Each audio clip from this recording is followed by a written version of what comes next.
grand format à présent sur les enseignements du Covid. Ça nous a apporté le télétravail, les réunions à distance. On est avec un professionnel aujourd'hui, Nicolas Berthelot, gérant de DEA. C'est votre métier d'organiser tout cela. C'est quoi les enjeux, les nouveaux enjeux aujourd'hui du télétravail et des réunions à distance ? Alors pour nous, les enjeux sont multiples. Déjà de nous adapter, parce qu'effectivement, il y a une exigence de la part des entreprises qui s'est renforcée sur la mise en place d'outils collaboratifs beaucoup plus performants. Jusqu'à présent, c'est vrai que la notion limitante de salle de réunion, c'était un petit peu le parent pauvre dans les investissements des entreprises. Mais aujourd'hui, clairement, ça devient un enjeu pour ces dernières. Alors c'est assez étonnant parce qu'en préparant, vous m'avez dit, voilà, il y a le télétravail, mais il faut maintenant motiver les salariés et les collaborateurs au sein de l'entreprise avec des outils qu'ils ne peuvent pas avoir en télétravail.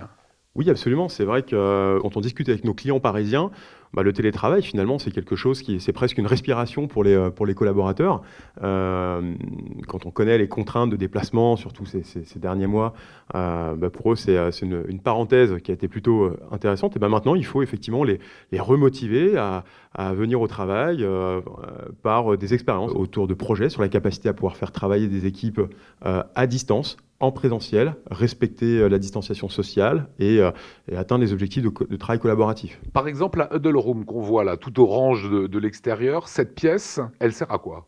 Alors ça, c'est typiquement des salles de réunion qui étaient très en vogue avant le Covid. Donc on était sur des salles de 4 à 6 personnes avec des contraintes acoustiques, parce que c'est vrai qu'une bonne réunion, on a souvent tendance à focaliser sur la vidéo. Michel Zazin, vous êtes bien placé pour le savoir.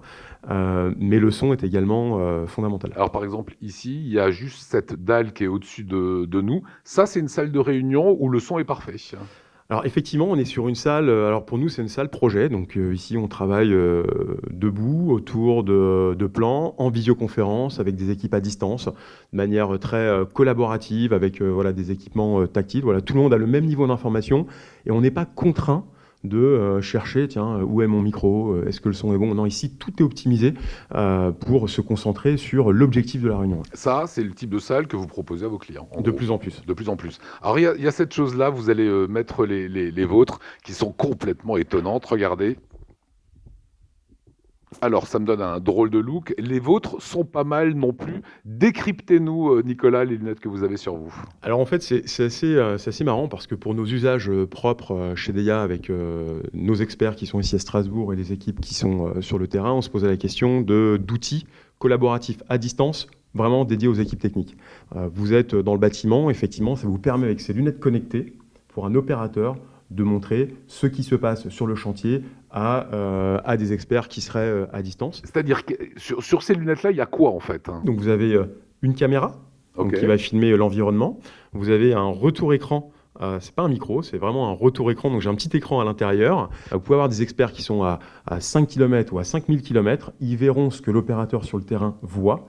Et la personne à distance aura la capacité d'interagir, puisqu'il y a un retour écran, pour lui dire, écoute, va plutôt voir ici, en faisant une petite croix, en entourant des zones critiques ou des levées de doute. Et finalement, travailler à distance avec les bons outils, c'est complètement faisable. Autre type de lunettes que j'ai, celle-ci ? Oui, alors ça, c'est...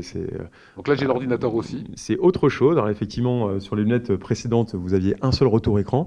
Donc là, dans ces lunettes-là, vous avez des informations qui, en réalité augmentée, vous avez une couche d'informations qui viennent dans les lunettes. Vous avez 2 micro-projecteurs qui diffusent des informations sur les verres et vous avez toujours la caméra sur le côté. C'est complètement étonnant comme caméra. Dernière question, est-ce avec ce qui est proposé aujourd'hui le retour du salarié en entreprise dans un environnement innovant ?